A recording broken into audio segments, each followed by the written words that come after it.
Hello, everyone. Hey, everybody. Shalom, dear friends. This is my hubby, Jay. I'm Krista, and this is Finding Shalom. Last night, which was Saturday night at the making of this video, it'll probably post tomorrow, but we got a chance to go to the movie Jesus Revolution, and we went with a group, some of the people from our Bible study, and had a blast. It was an amazing movie. It's incredible. It is a very good movie. We highly recommend that you get tickets and get out there. Yep. Support them, recommend it to your friends. But the really good part is last night, our friends were so excited about the movie that they went ahead and agreed to come about an hour before Bible study starts and sit in kind of a round table, square table, kind of a setting, and just discuss the movie and allow you guys to kind of be part of that, to hear our reviews on the movie, ask them some questions, see what impacted them. We're all really excited about the movie. So, just a warning, I didn't want to put bright lights and scare them, and so we're not going to have the best lighting. And also, to get everybody in the shot, we have to be kind of far back, so we may not have the best audio, and I apologize for that in advance. But we're going to do our best, and I hope you can hear it, and I hope you can just kind of be a fly on the wall, hang out with us, and just listen to us discussing our experience with the movie. So let's go ahead and play the clip as soon as they all arrive.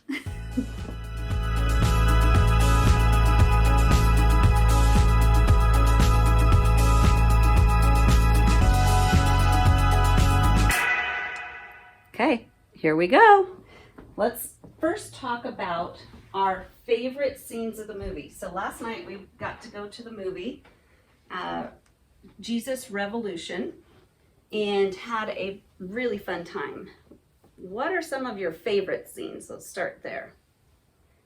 I loved when Lonnie was introduced. I thought I would go into the movie sobbing, but I found a lot of humor in the movie. So it was actually really funny. It was really funny, and I enjoyed it any time there was a great deal of humor. And the humor really seemed to go around the differences in people and how different they were and how we could be around each other. And instead of get angry at our differences, we could enjoy them and even laugh at them. Yeah. And so Lonnie brought about a lot of that when he was introduced into the movie. So when he came in and they told him to wait outside, and he was waiting outside, and they opened the door, and he's like, "This house has good vibes." Yes. I love that part. I love that part. Yeah. That was a good part. Because he was right. It did. Yeah. And the fact that Chuck Smith had said, well, if God brings me a hippie, he can show me. Yeah. And a hippie shows up, his daughter says, okay, I'll bring you home a hippie. Right. That was good. I think it was great when his daughter was driving down the road and passed him, and then flipped the car in reverse and backed up and picked him up. That's my thought guy. that was Yeah. My that first was thing was, awesome. don't pick up a hitchhiker. I mean, I was always taught, don't pick up a hitchhiker. As soon as you saw him, you knew who he was. You know Yeah. what I mean? Yeah. What did you guys like about it, or what were some of your, scenes? I think for me, I loved the moment when Chuck Smith realized that the Holy Spirit was alive and in that space, and that there was joy for him. Yes. And also when he was listening to the instruments and the people in his home playing, And he couldn't. and he was just filled to the brim with joy. And then to see the little moments with his daughter where you could see that connection. Yeah, it brought them together. They got on the which same was- page Yeah. Which It where was they were so- at odds before. For me, it was so moving. It was like Yeah. bridging all of the generation gaps. Yeah. And I It loved did. that. I got a lot out of it too, just being a teenager. I remember that part, raising teenagers. I remember that part. I was, I could just identify with so many parts of that and everything. What about you? Well, for me, I think the one that kind of set out for me was just the church scene and how the people who are used to the status quo On the right, on the if you're in the right hand side If if you're you're in going the- into the church. yeah, But the group that had been there for a long time and the people that were, supporting the church with their funds and everything else, Mhm. the differences and how upset they got. Mhm. But then Chuck recognized it and he's like, I don't care. Mm-hmm. And they had the money. Yeah. So if they walk out the door, I thought about that. If they walk out the door, his funding kind of goes. Yeah. That's faith. Mm-hmm. To say, because I know those hippies did not have the money to support his church. Yeah. Well, and what's interesting, it made me think of, I know a pastor here locally who has a small church in Kimberly, and one of the reasons that powers that be in the other church, the other Calvary church, kind of edged him towards taking this, was they were uncomfortable with some of the things he was bringing up. Like, he didn't want to vote yes to pave the parking lot and make the parking lot prettier. He wanted to give the money to people in need. And that was became kind of a disagreement, and he ended up, they encouraged him to do this plant of church in Kimberly, and he's a Calvary, which I thought was interesting too. It made me think of him.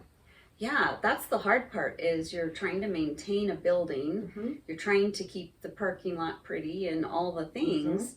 And yet then it becomes a business, and you're not thinking about the people Right. and the souls that need to be reached. I think another one part that I really liked was when that guy that was the uptight suit guy was pushing his agenda and told them that they need to not show up anymore. And then the other guy pipes up and says, well, they're ruining the carpet.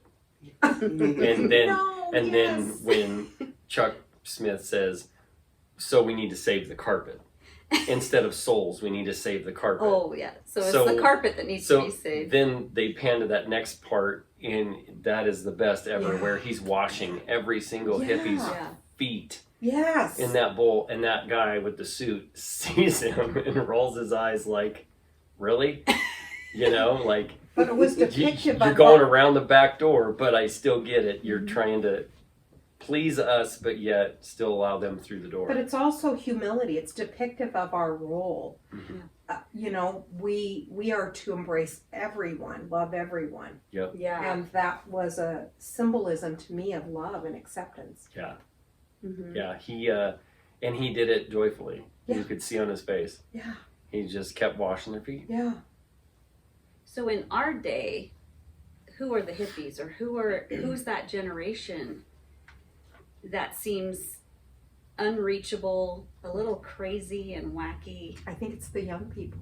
Yeah. I think it's the teenagers and the kids, and I think some of the young parents. Mhm. I think that's what it is, because and there feels to me like there's a sense of hopelessness with them. Yeah. Seems Well- like millennials, the bulk of them, not all of them, because our son is a millennial and he's really loving Jesus. But the other two, they're searching, but because they grew up in the church, they want to go see what else is there. But Like, yet, maybe this between the isn't the three of truth. them, one of them is holding on to the truth, which I'm thankful for. But it's almost like the Gen X Z. or We're Gen X. not Gen X. Gen Zs are looking and searching and really pondering about God. Mm-hmm. I mean, this, Yeah. this whole Asbury thing, Mm-hmm. Which in until Texas, Asbury, and I Lee didn't University, think and that.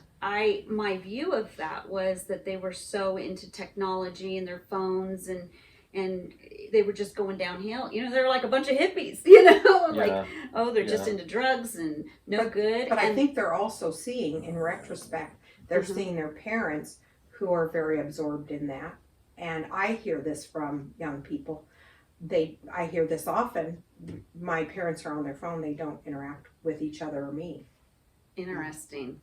I also think that Gen Z is also looking back a little ways at the millennials and how attached millennials are to their phones. because my daughter is constantly on her phone. Yep. Andrew, We're constantly on our our phones. son is constantly on her phone. I think that they want to just put a kibosh on that, and they want like at Asbury they were saying that they want the truth. They want what's real, and they're tired of people playing church or games. They're done with that. They want the Lord. Well, and you So- can't tell me that they aren't feeling like a lot of what they see on technology is not truth. Mhm. Right. Because we Right. can Photoshop, we can add filters, we can morph and change so that it doesn't really look like the truth. Yeah. Mhm. Because we don't like the truth. Yeah. You think about it, when we were in high school, it was hard. And trying to find the truth and trying to find love and all of that kind of stuff was so hard. Imagine it now. Yeah. With the way technology has really taken over and this false, filters and or just what are those Snapchat filters and all that. So nothing is real. Nothing is authentic. Yeah. And that Mhm. was the young fella, I forget what his name is in the movie, the young kid that eventually became the preacher. Greg. Greg. Glory. Yeah. That was one of his worries in the movie a few times was what I'm feeling, is it going to be authentic and Right. genuine, and is it going to last? And Yeah. none of it's going to last except for Jesus Christ. That's the Yeah. only thing that's going to last. It was his chase for truth, and then he would chase something and go, "Oh, this is it," And it never was. and it would end. Well, and then to find out that he had been lied to by his mom, that was the person he thought was his dad wasn't even his dad. Yeah. And his statement about being an orphan really resonated for me because I've lost both my parents. And I remember going through, after my mama's death, going through a period of time, and I said often, and I think Brian could vouch for this, I would say I'm now an orphan. But then I began to realize I never am I an orphan because I have a Father in heaven. Yeah, And I belong to him, and I've always belonged to him. yeah, And the point that he says that he'll never leave us nor forsake us. Yeah, yeah. He is true. Yeah. He is truth. yeah. And that's something we can bank on. Mm-hmm. That we can take him at his word, Mhm. literally at his word. Mm-hmm. Yeah. I like when Greg looked at, is it Kathy? Kathy. And when he said, "I'm just letting you know, if you get between me and God, you're out of here. You're gone." And then she says it at the end, I thought that was cute that she flipped it on him. We're going to do this, but you get between me and God, you're gone. Mm-hmm. It was a cool movie. Mm-hmm. Yeah. It really It was. was. What I think is neat is that neither of them were raised to Mhm. know Jesus or God. And so they're looking at their parents who are kind of a bit of a mess, and Yeah. they're like, I need to find the truth. And, so they're searching in drugs for the truth. They're searching in, they're in this big hippie movement that is promising the truth, all the fake truths. Yeah. Yeah. Well, and then her dad, Kathy's dad, wasn't even buying it. Yeah. He's like, been there, done that, got the t-shirt. Are you sure? Are you sure what you're getting involved in is real? Yeah. And she's like 100% sold out. After she got baptized, Mhm. she's like, yeah. Well, let's talk about the baptism And scene. then he shows up. Oh yeah. So we just watched a video, and it was the director, and the director was talking to the guy that played Lonnie, and is it Greg, right? Yeah.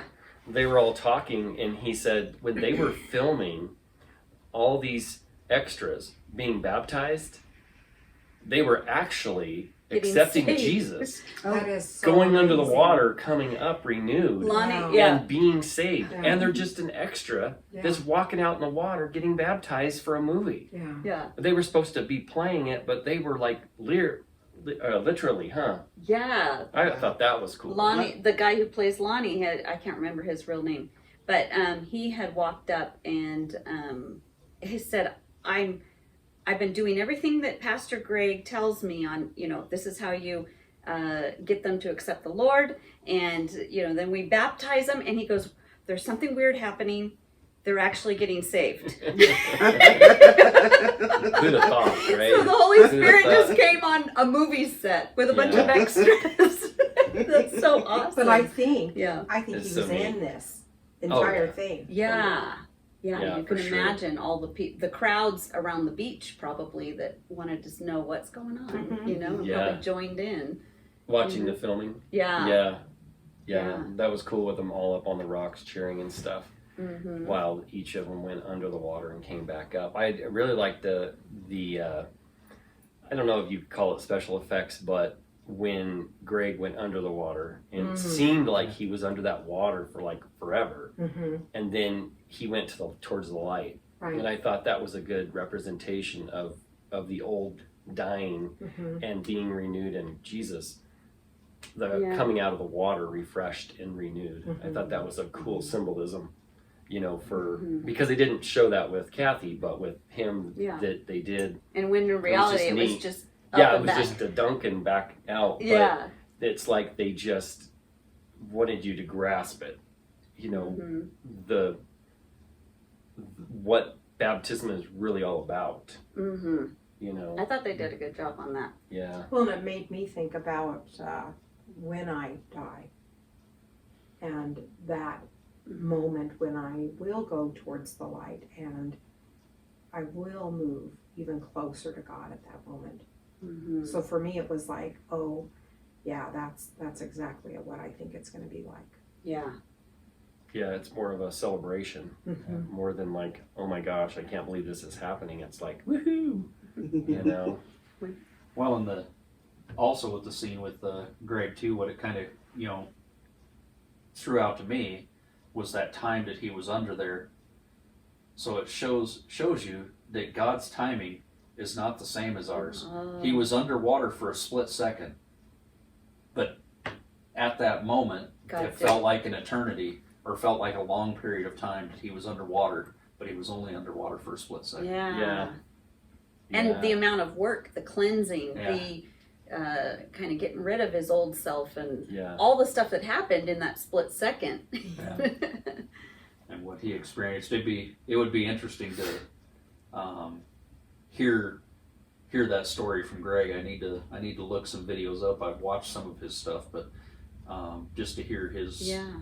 story of that. When he went under and came back Yeah. up. Yeah. Of his baptism. I wonder if he, you know, Yeah. if you type that in, where he actually sat in Talks an about interview his and talked baptism. about it. Yeah. Yeah. Well, they were both on set, which is so interesting because usually for a movie, they'll kind of involve the people, but then they kind of have, Like the real people. yeah. Yeah. They'll kind of have some artistic license, so to Mhm. speak. But Greg and Kathy were on set all the time, making sure that the two characters knew everything that was really happening. About them. Yeah, Yeah. their story. Yeah. So they meshed Hmm. their real life to the fictional characters Yeah, or who were portraying them. yeah. Yeah. Which is hard because to go back and show your drug life, to show your before life. To be transparent. Yeah, that's hard for a Yeah. pastor to say, that was me drugged out on the ground. That was me, you know? Well, what that shows us that God uses anybody. Hmm. He uses the broken. He uses the weak. Yeah. And look where they're at now, Yeah. Hmm. and still humble at Mm-hmm. at this day and age where they've been doing this for Years. 50 years now. Yeah. Yeah. So Well, let's talk Yeah, about the it's Lonnie crazy. character because we talked a little bit before that. I wanted to get your representation on Lonnie, and then we can all talk about Lonnie too, and how we felt about his character throughout. Oh, I loved Lonnie. I thought Lonnie was great. She was like, "I'm gonna marry Lonnie."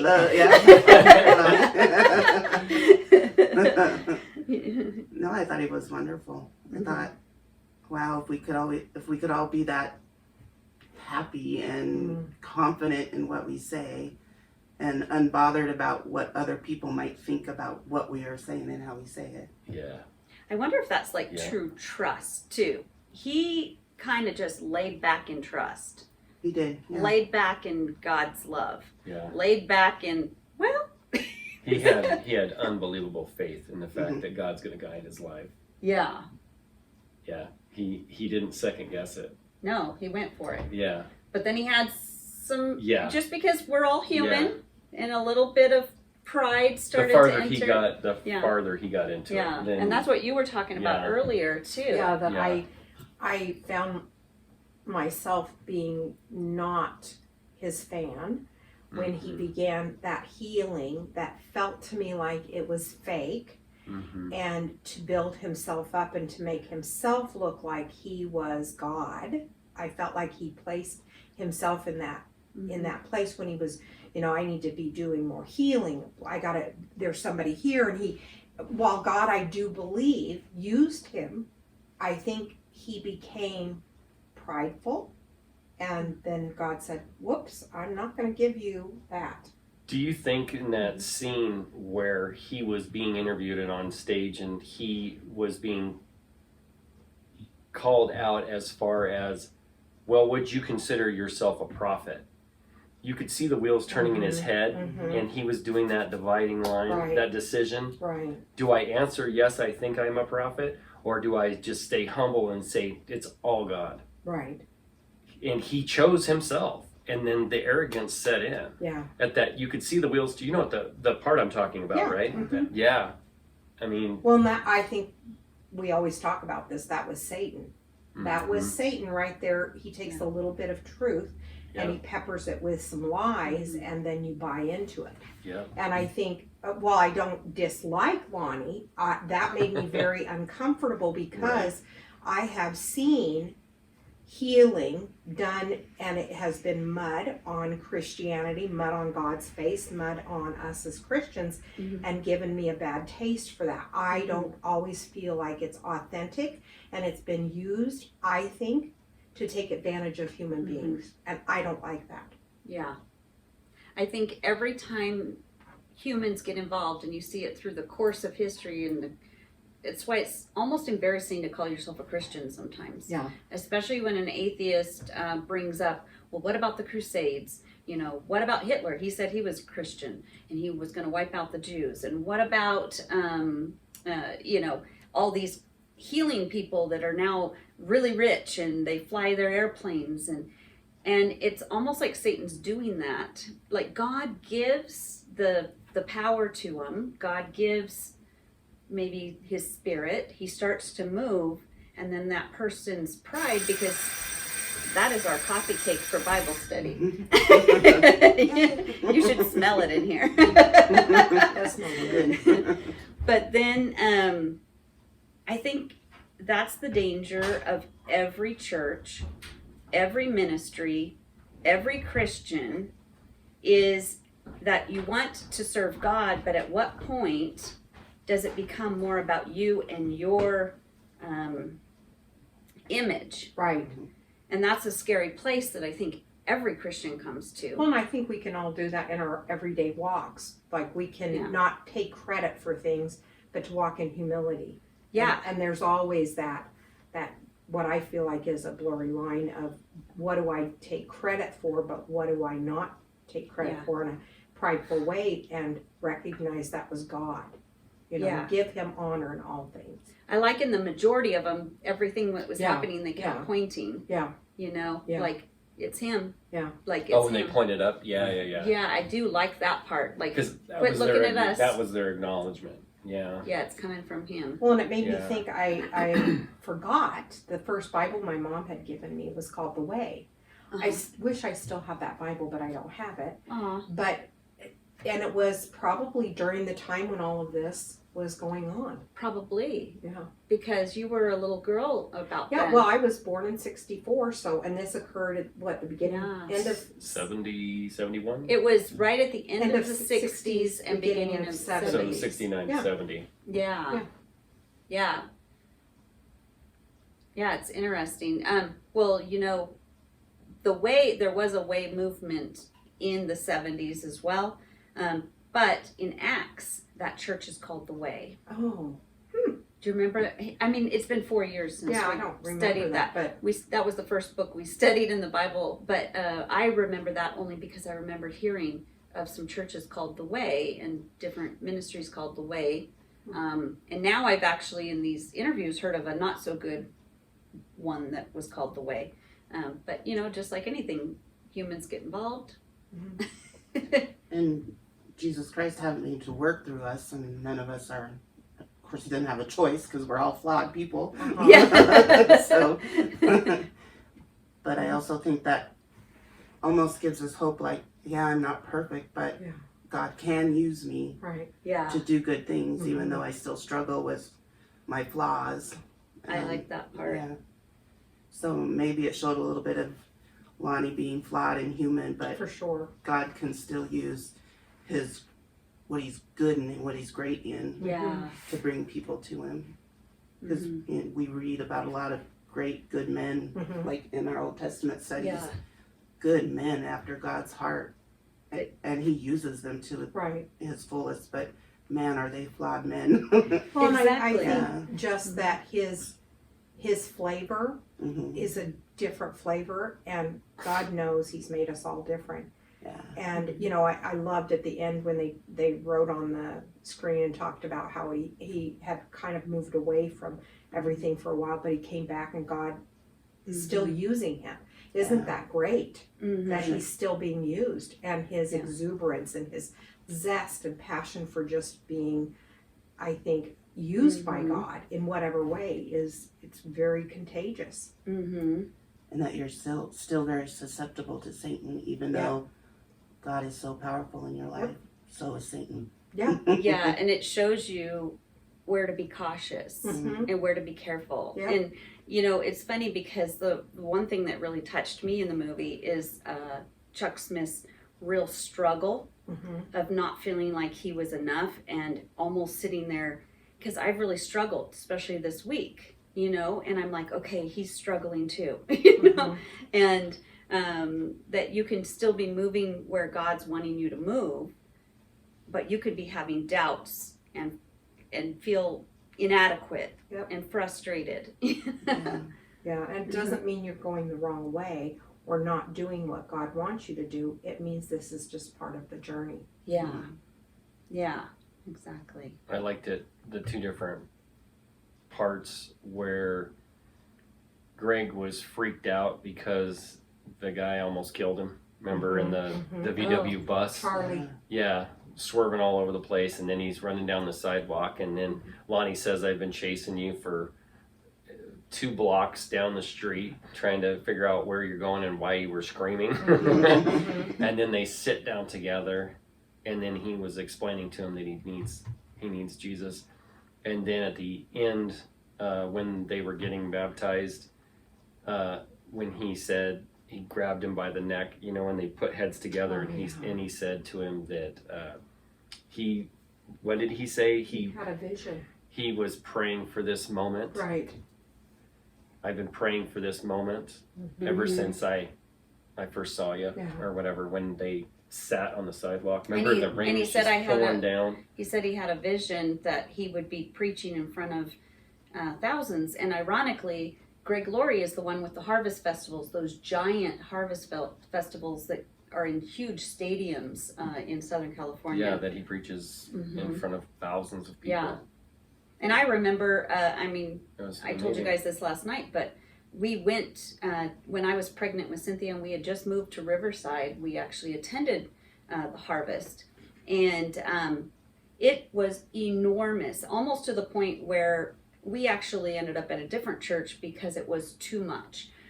But it was just that they had traffic people, they had police officers blocking streets and getting people to park. I mean, it was like going to Disneyland. It was crazy. It was huge. It was crazy.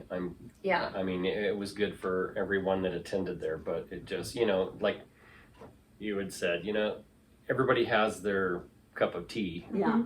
you know, and that just Mm-hmm. wasn't our cup of tea. Yeah. So, I mean, we went there for a while, enjoyed it.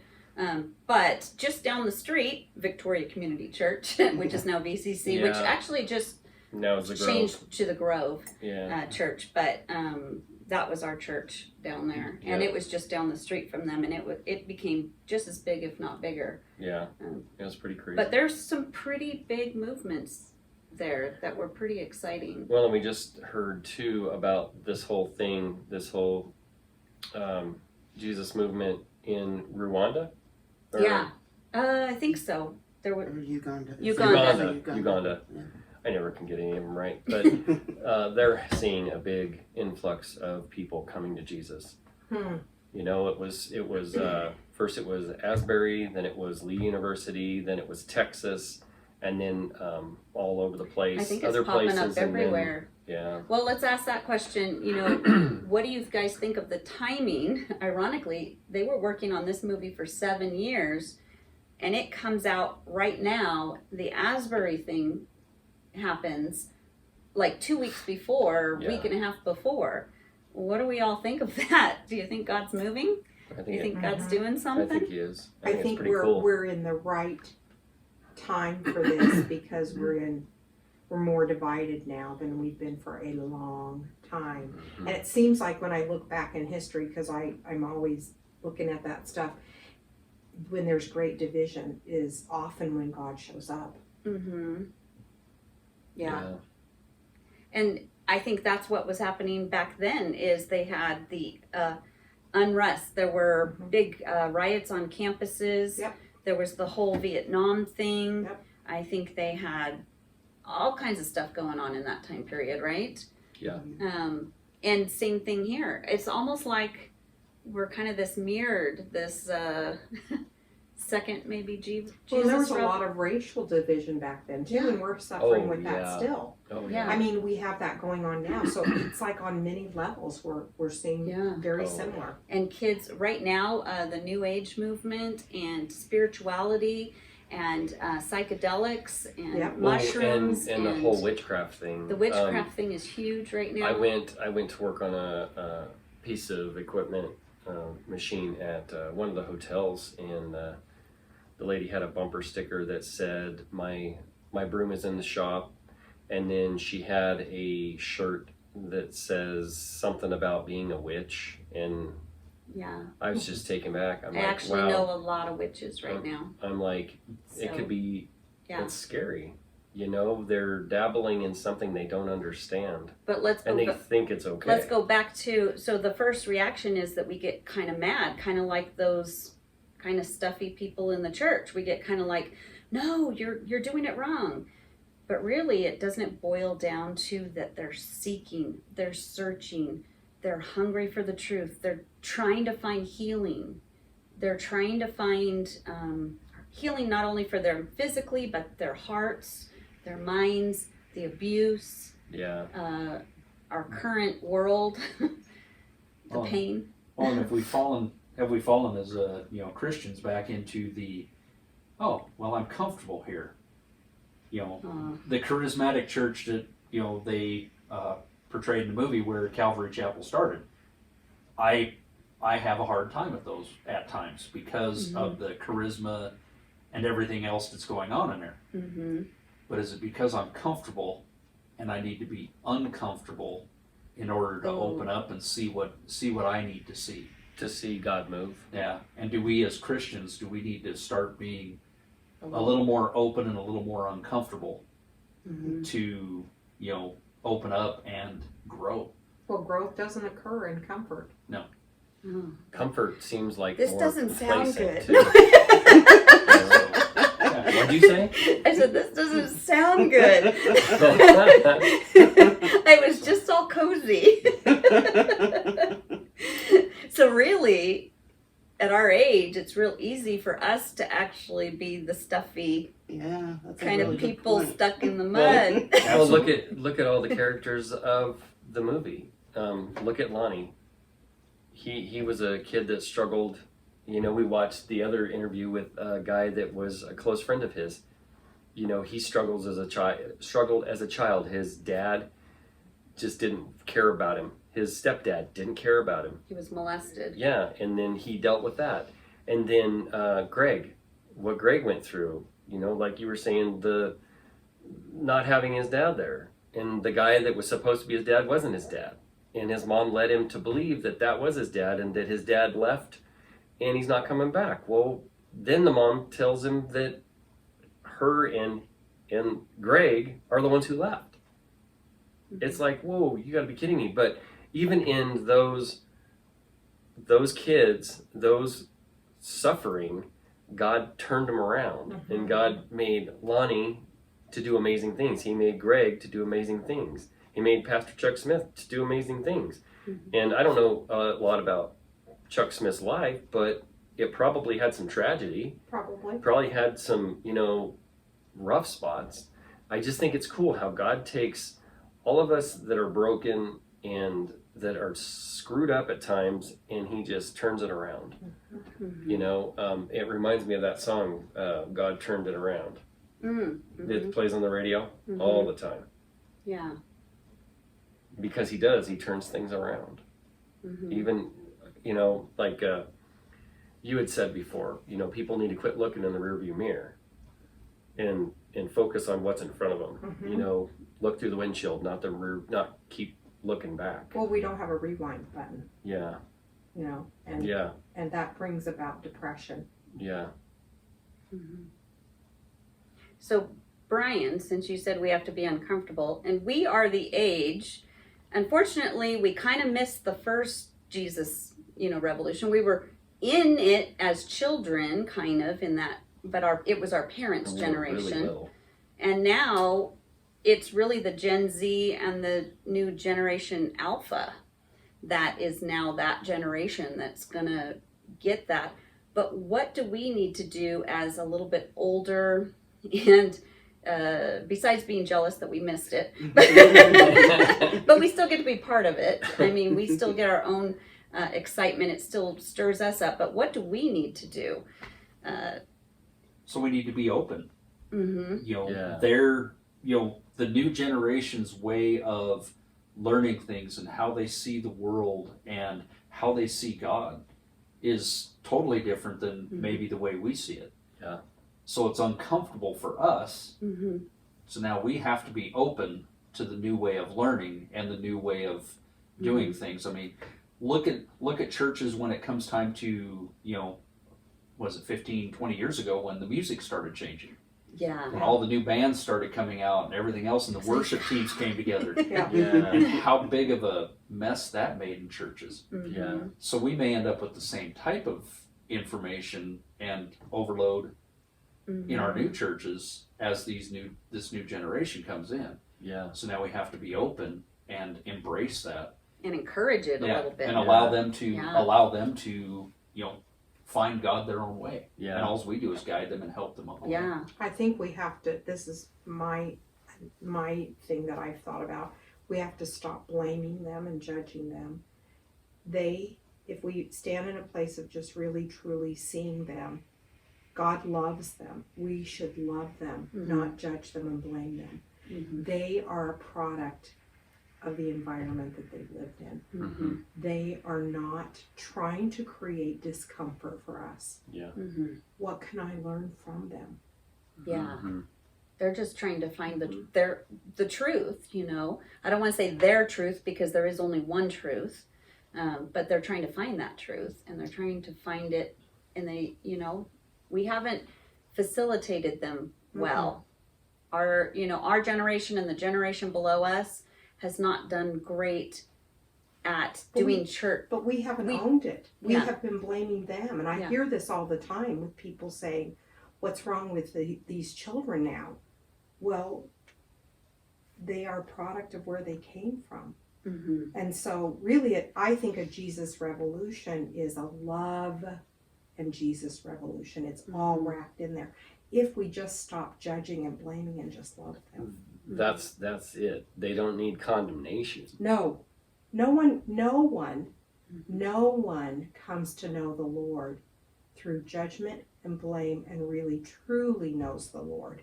Right. Because the Lord is loving. He is just, but he's love. Yeah. Yeah. They need shepherding, not condemnation. Yes. Yeah. Yeah. So it's like, That's how a good- can we rub up next to these individuals when we have opportunity And instead of criticizing them or blaming and judging them, just love them Mhm. and pray for them. And Yeah. there's got to be a way that our generation can get creative to open the dialogue between us and them, whether we're at the grocery store, a gas station, a C-store, whatever, clothing store or whatever, and start up a conversation. And we're not too old. Look at And Chuck, say, how are old he you He a was an Gen old Zer? balding you know? man. And just, maybe ask them, do you believe in God? Well, what do you think about God? Or what do you think about Jesus? We have to come at this boldly. And I'm the worst at it. I think I need to just maybe step up and take ownership of what I can do personally when I see Gen Zers, or even millennials, because I'm sure millennials are, I like a friend of mine on Facebook. He's in Indiana, and I don't know if he took his life or what. I messaged him and he didn't respond. So I reached out to him and sent him a message on Messenger, but I haven't heard anything back from him. And he's broken. He's broken, and he did this long rant, and he says, I'll see you. I'm out. He said, I'll see you, I'm out. And all his other friends that are closer to him got on there and started, start the thread. But I mean, even, the millennials, they need us to be patient with them too, and to come alongside them. They need discipleship or shepherding. Shepherding, but it's I can say that, but it needs to start with me, with my own actions towards them. I need to interact with them. I think we're out when of- I see them. Our mission fields are all different. Mm-hmm. And it's like where God puts us, that's our mission field. Yep. And I have the honor of being able to spend time with a variety of individuals and age. That's my mission field. Yeah. But then I also remember when I go out in the public, into the community, to also, that's my mission field. Right. Whoever I interact with when I'm out in public. Right. Yeah. And then we have to ask the Holy Spirit to give us the right words, give us the right timing, give us the courage. Because really, especially a few of us here are introverts.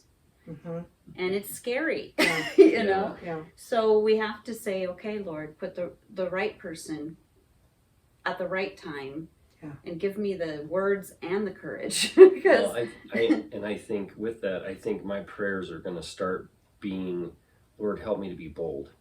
Help me to not confront the Gen Z kids, but to come alongside them and say, how are you? Yeah.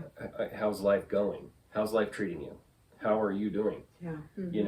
I've seen so many around here, like we had 2 different high schools, 2 kids jump off the bridge and commit suicide. Why?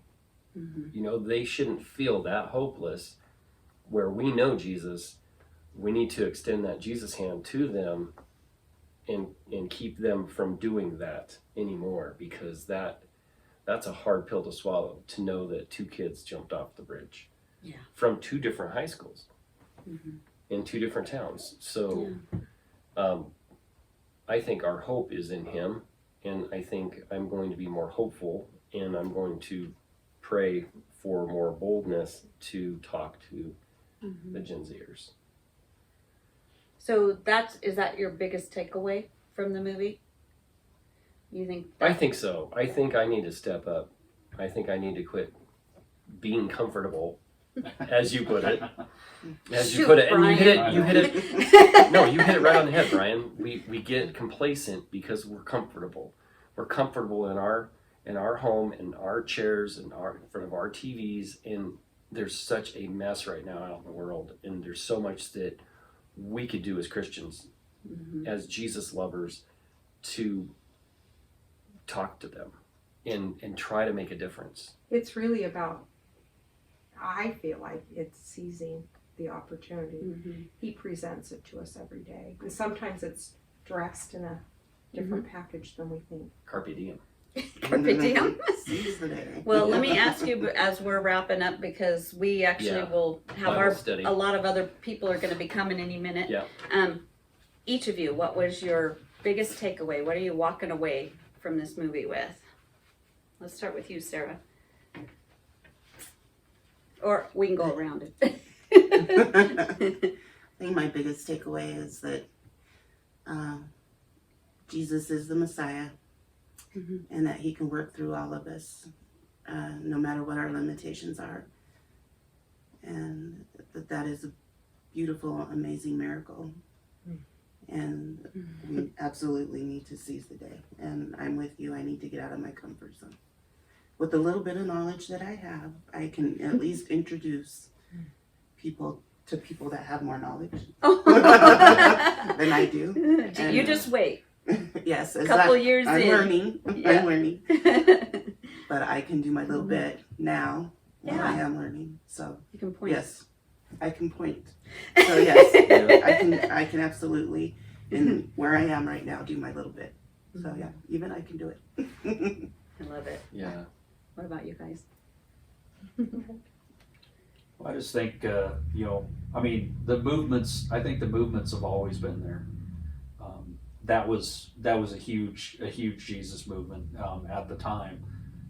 But I think they're still out there. Mhm. We just have to be open and we have to see them Mm. and be willing to jump in, and if it's heading in the right direction, we need Yeah. to jump in and help that movement continue. Mm-hmm. Asbury and all the other colleges, their college campuses that are dealing with that now and going through their prayer and their praise, support that movement, give them encouragement to Mm-hmm. continue on with that, because that's the generation that's going to reach the younger generation, or those kids in college right now. Yeah, they're the next thing. They're the next ones to raise kids. They're the next ones. We need to put our focus, and our love on them. Mm-hmm. I think for me, the entire week has been just kind of wrapped up in me hearing and seeing, because I sometimes begin to feel rather hopeless. And I often say, I wish I had an ejection button and I could just check out, because it's hard to see the pain and the suffering, but there is hope. Mm-hmm. And so for me, it was not to give up and to remember that there's always hope. I think you and I had the same one. Mine is I felt very hopeless. Yeah. And the fact that there's hope. The Asbury University thing started out with the hope. Yeah. And the looking back, that there was a big movement in the Mhm. 70s, and that can happen again. Yeah. And that it kind of is, and we're watching. Yeah. And but hope. And also, believe it or not, Chuck's discouragement and his doubts and his frustrations really helped me to understand that God can still use me even though I'm beating myself up, or that just keep putting one foot in front of the other, keep praying, keep asking God, okay, I'm waking up today. What do you need me to do today? So that was my big takeaway. But anything else before we wrap up and start a Bible study? I think that was good. Okay. Thank you all for hanging out with us today. Let me go and turn it off. Can I say shalom, dear friends? Oh yes! You guys want to do it Yes. all together? Yes. Shalom, dear friends.